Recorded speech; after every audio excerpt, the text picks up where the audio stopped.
Good morning, everybody. It's Lynn. Today is Friday, July 14th, 2023, and I'm here to show you something I've come up with from our July bargain bead box. What I'm going to be using is some of the, I'm just going to tell the 6mm English cut crystals in the Indigo AB. We're also going to use some of the 8x6 crystal rondelle beads in Indigo AB. We're going to use some of the 12mm crystal faceted rounds, teal, rainbow iris. We're going to use some of the 4mm glass beads, the rainbow iris. And we're going to use some of the 10mm crystal faceted coin beads in rainbow iris. So I've taken some of the beads and laid them out in a pattern that I think I like. And what we're going to do is make the front part of the necklace beaded and the back part chain. So I have cut some of our chain. This also came in the box. I've cut two pieces. They're probably about 6.5 inches each. I have a large lobster claw I'm going to use for closure, my crimp tubes, and my wire guardians. I'm going to string it on just plain old tiger tail wire. This is just plain old tiger tail. Okay, and while I'm stringing this, I did want to talk to you guys about something totally different. Um, I have just filed for divorce after 30 years of marriage, if you can believe that. And because of that, I will be taking back my maiden name, which means I'd like to change the name of my channel. I'm not quite sure how that works. I'll have to look into it, but I will do that.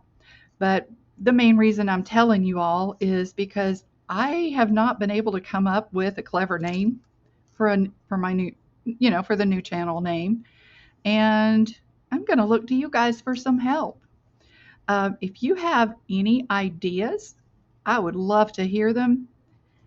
If someone comes up with a name that I like and I choose to use that name, I'm going to send you a very nice surprise. I'm not going to go into too much detail right now because I haven't decided exactly what it will be, but I promise it'll be something nice. This is a good thing for me. I hope you guys can support that.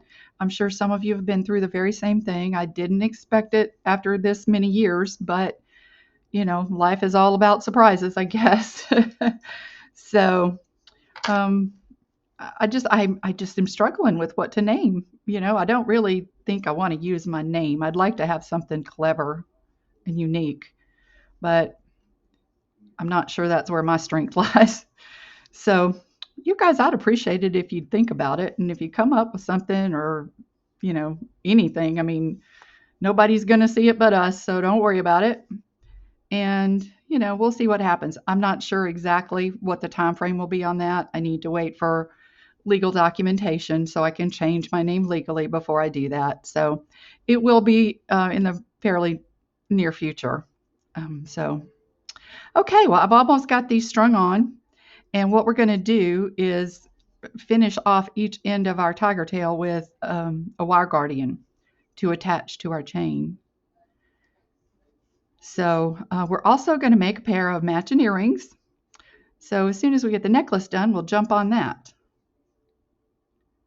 I know this is really simple and uses only a small fraction of our beads, but that's okay. I wanted something light. I hate heavy jewelry in the summertime. And these are just gorgeous. Everything that came in that box was so pretty. Okay, so this was my little magic rods. And if you guys don't know about that, if you haven't heard me talk about it and you're interested in them, please just leave me drop me a line and I'll, give you all the information again. This is what I've done. You can see the combination I've used. I wanted to keep this very much like the peacock, the colors. So that's what we've done. So now what we're going to do is finish off our ends so that we can finish off our necklace. So the first thing I'm doing is putting on a crimp tube. And then I'm going to put on the wire guardian. And remember, this will slide, so we don't have to be real particular on this side. Okay, and all I'm doing is just bringing our wire guardian and crimp tube to the end here. I'm going to close down that wire guardian a little bit because I want that to be smaller. Just do that very gently. Don't go fast because you don't want to crush it. Okay, and then we want to slide that crimp tube up to our wire guardian and crimp. I've got it in the back divot. I'm just going to give it a good squeeze. Turn it and start to close down our crimp tube. And there we go. We have a beautiful crimp. And then what we're going to do is slide our beads down.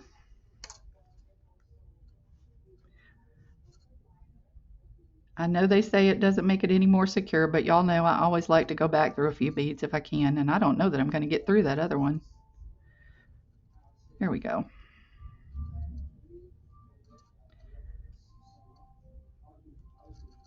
Okay, and I'm going to cut off the excess of that wire right there.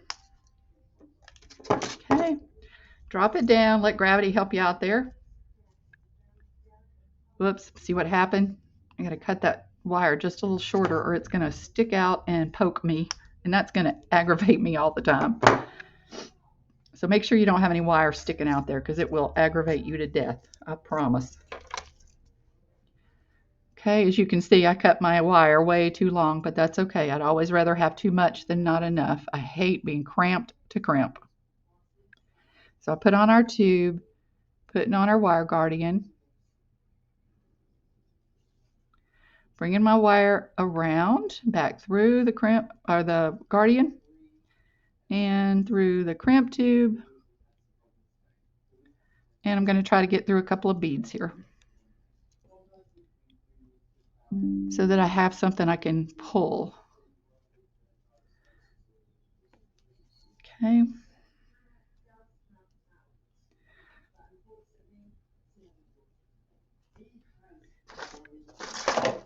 I gotta find my pliers so I can hold on to that. Oh, that's going to be difficult. You know what? This wire may just be too big. This is what happens when you do use something that just doesn't work right. I'm going to try to force it, but I wouldn't recommend doing that.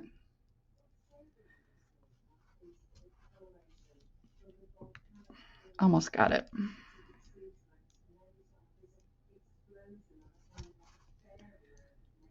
That's my fault, y'all. My wire is just bigger than I needed. They tell you to use the biggest wire that you can, but sometimes that just doesn't work out real great. I think I got it.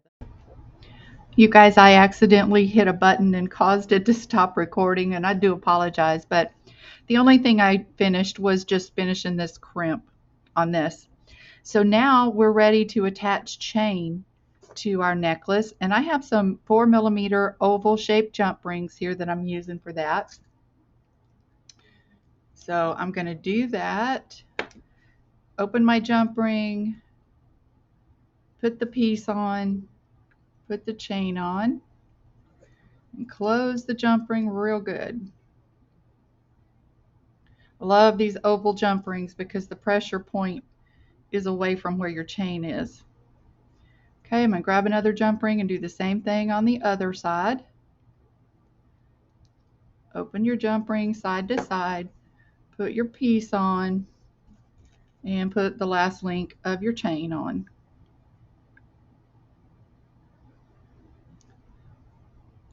And close the jump ring real good. Okay, now this necklace, it doesn't matter which side, which side is what. It's the same on both sides, so we don't have to worry about which side we want the lobster claw on. So I'm going to take another small oval jump ring and attach the lobster claw.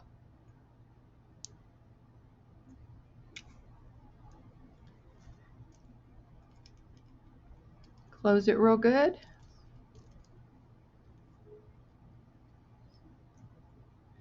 And last but not least, I have a 10mm round jump ring for the other side. I like big lobster claws and big jump rings to attach to them for my fingers that are getting older and have a little bit harder time with the teeny tiny lobster claws. But you can use whatever you want. You have complete creative control. I didn't use the toggle clasp because I just feel like with this chain it's a little bit big. I just didn't care for the way it looked. But, you know, that's just me. If you want to use that toggle, you go ahead and use that toggle. And this is how pretty and simple our little necklace is. Now for the earrings, here's what I've done. This is what they look like. I've used the findings that came in our box. These ear wires are from my stash. These are all, the chain is from the box, and of course the bead is from the box. So what I did was I took a ball head pin and put our bead on it, and I tried to be very neat with this. So grab it like so, kink over the side, move your pliers to the corner of that bend and come up and over, and then turn your pliers around so that you're on the bottom mandrel and take the wire to the back. Then what I'm going to do is turn it around so I can get a hold of it right on that loop. Grab my other pliers and wrap.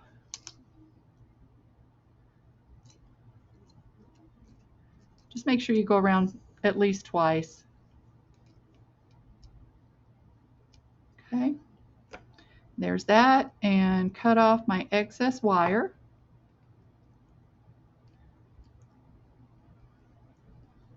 Be careful not to cut the loop you just formed.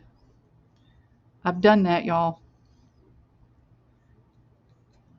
It's really not that difficult to do if you get that little cutter in there in the wrong place. Okay, and I have no sharp edges there. So I'm going to take one of my oval jump rings again, open him up,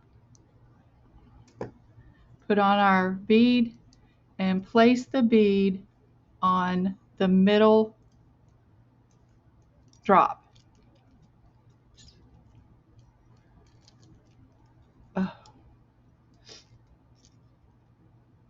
Close that real good. So we don't want that to pop out. Well, I'm having a hard time holding it for some reason.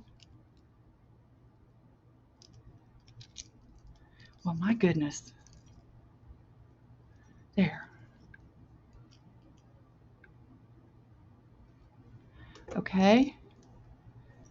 Now grab another jump ring and open it.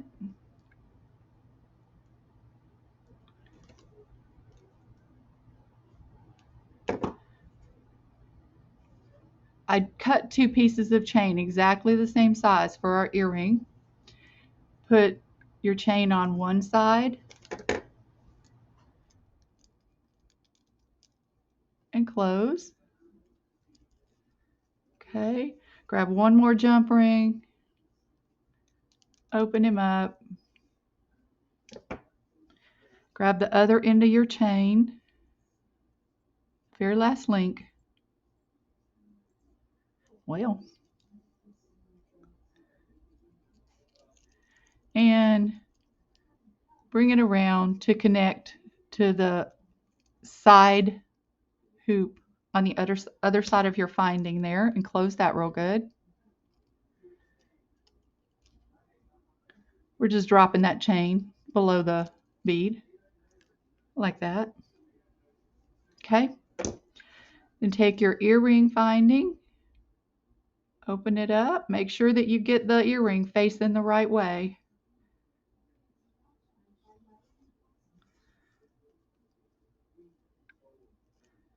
Put that on there and close it back up.